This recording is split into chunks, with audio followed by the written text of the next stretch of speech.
Let's get into some Boston Celtics news right now. Evan Fournier, we told you guys last week, entered the health and safety protocols. He has now missed up to 6 games, and as of now, there's no clear indication on when he will return, as the bad luck when it comes to COVID continues for Boston. I find this number to be insane. Celtics players this season have missed 137 total games because of COVID-19 protocols. Jason Tatum was out for a while because of COVID. Tristan Thompson missed around a dozen games. Now Evan Fournier has missed 6 in a row, and there's no timetable as to when he's going to return to the court for the Boston Celtics. And this was their splash move at the NBA trade deadline.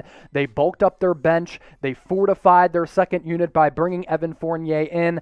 And to start his Celtics career, it kind of got off to a disaster. But Harrison, he started to get it together before he did test positive for the coronavirus.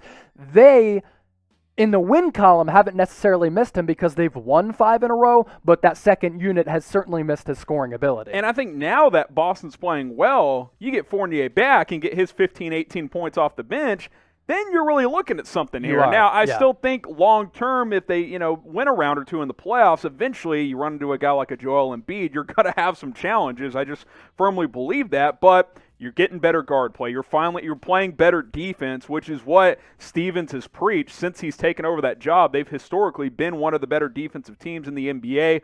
That is starting to come together as well. Hopefully Fournier can come back and get rolling with his new teammates, because he was starting to play well those last couple of games before he went onto the health and safety protocols there with the COVID protocols. Here's what Danny Ainge had to say, just a simple statement. He's still in recovery. Talk to Evan each day. He's doing better. He's recovering. So take that for what you will. That doesn't sound like a guy who's going to return in the next couple of days. Yeah, I don't think so. I think Evan Fournier is going to be out for the foreseeable future. And earlier on, I mentioned that Evan Fournier's Celtics career kind of got off to a rocky start. I mean, he was really the splash move that the Celtics made on NBA trade deadline day, and a lot of people started panicking because he played 33 minutes in his debut. He went 0 of 10 from the field, 0 points, only 2 rebounds and 2 steals.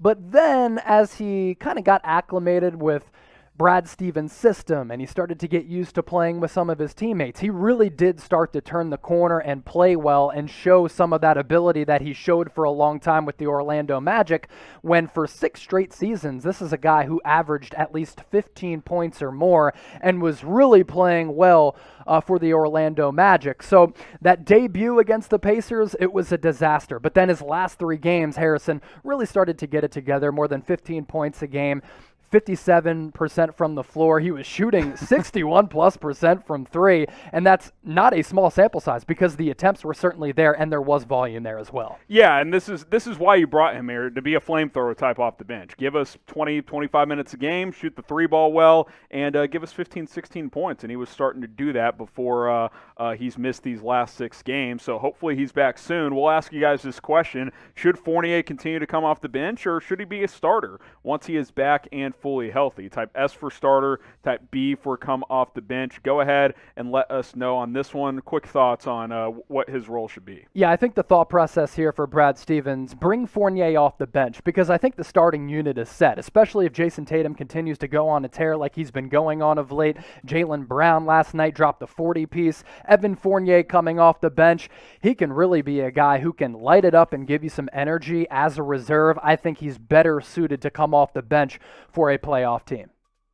NBA Rumors is presented by the Newsbreak app. We partnered up with these guys about a month ago, and hey, I downloaded this app right away, and it's been a game changer for me. If you want local news alert based on your zip code, based on your city, keep up with things happening in your community, politics, pop culture, like I said, local news as well, food reviews, new restaurants popping up in your area, the Newsbreak app is for you. Go to chatsports.com/newsbreak. Sports content as well, including some videos from us here at Chat Sports. Chase, I know you're a big fan of this app. Huge fan, and it's funny because we we were talking the other day about how far phones have come, how far apps have come. I remember being in high school and I'd kind of sneak text under the desk with one of those keyboard phones. Now that I have an iPhone, I have a bunch of apps on it, and one of the apps that I use the most, it's the Newsbreak app, because as you mentioned, everything shows up on one single feed from your local news sources. So basically everything you need to know nationally, locally, in your community, it's right on the Newsbreak app. Think of it this way. Instead of downloading 10 different apps from different publications, it all comes together in one with Newsbreak. Chatsports.com/Newsbreak. That link will be in the comments. It'll be in the description. Go ahead and download the app today. Let's talk more about the Boston Celtics here from Chat Sports. Harrison Graham and Chase Sr. And this team's been on a roll. They've won 5 games in a row, 7 out of their last 10 in the win column, and they've kind of been hovering around 500 for most of the season here, Chase, but now you're starting to move up the standings if you're Boston, sitting at 30-26. I think this is one of the scariest teams in the Eastern Conference. Why is that? Because they have one of the best duos in the league with Jason Tatum and Jaylen Brown. 7-3 in their last 10 games, and during this 5-game winning streak, look for substance in those wins, and that is what the Celtics have displayed. Jason Tatum, like Steph Curry, not quite a tear like that, but something similar. He's decided, okay, people have criticized me for my leadership. People have criticized me for my play and my body language, like Kendrick Perkins. I'm just going to shoulder the load here, and I'm going to show people that I am finally evolving from an all-star to a superstar, and that's what Jason Tatum is doing right now. So if you're an Eastern Conference team, like the Brooklyn Nets, Milwaukee Bucks, or Philadelphia 76ers, as the Celtics continue to round into form, you know a team I don't want to face if I'm one of those teams, it's the Celtics. And this is a team that's gone to Eastern Conference Finals. This is not a team that's been a first-round exit team like they've looked most of this year. And now that Tatum's playing well and Jaylen Brown is playing some good basketball, Marcus Smart's really given this team some energy recently with his defense that he's always been prone to play. This team knows playoff time is around the corner, and they've benefited from a year in which the East was still, being a couple of games below 500, still had them in the playoff mix. Now they're starting to take advantage of that. All of a sudden you win 4 games in a row, you're the 5 seed in the Eastern Conference. So they continue to play well. They could move up to the top 4 potentially, and that's a team that you get into that 4-5 matchup, win a series, take your best shot as at the 1 seed, maybe your Sixers. That's a dangerous place to be if you're Philadelphia or Brooklyn, because I think come playoff time, Boston has proven that they can play at a very high level. Oh, I think there's no doubt. This is a team that made it to the Eastern Conference Finals last year. And for us as armchair quarterbacks, it's easy to say the Celtics. They've been underperforming this year. They haven't met those expectations. They've been floating around 500. Why? Fire Brad Stevens. Fire Danny Ainge. Well, here's an answer to why the Celtics have been so up and down so far this season. They've had players miss 137 combined games because of COVID protocols, and in a sport like basketball where it's poetry in motion and you need to get that on-court experience with your teammates and you don't have it in a very competitive Eastern Conference, it's kind of hard to find your footing. But you're seeing now on this 5-game winning streak, Boston is starting to get that rhythm. And a big reason why has been one Jason Tatum, who I know Chase has talked about on Boston Celtics today, is a guy who might be a superstar at this point. So let's have a little fun. You guys play 2K. Come on, who doesn't? Scale it from 1 to 100. What should Tatum's 2K rating be? I'd give him like an 88, 89. He's definitely moving up for me. Yeah, I look at a guy like LeBron in the 96, 97 range. Jason Tatum, not quite there. Let me give him a 92, 93, which is still elite player status. Yeah, no doubt about it. So give us Tatum's 2K rating scale of 1 to 100.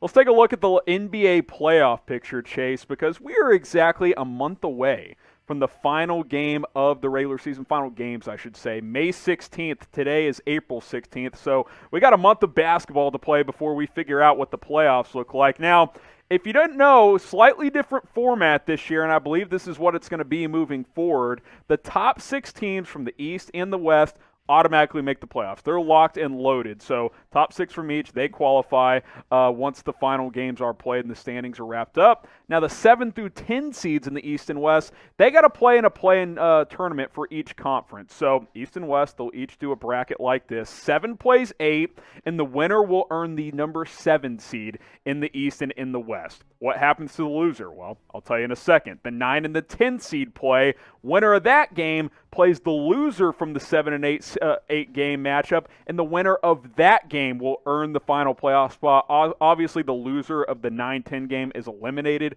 from the playoffs, but you better be top 6 if you want to feel comfortable about making the playoffs, because the NBA has kind of stretched this out to where, okay, we'll go 10 deep, and I think they're trying to eliminate tanking a little bit more. I think that's a big incentive of this, and quite frankly, I think they're trying to create excitement in some more important games toward the end of the season. Well, we see when there are games late in the NBA regular season with the old format, when you see two teams battling it out for one of those final seeds, those games are really, really exciting because there's so much to obviously play for. Now, the approach here and the thought process is, okay, if we have a couple of play-in games, that will have the feel and the pressure of some of those games that we would rarely get at the end of the 82 regular game schedule. And I actually like the play-in tournament.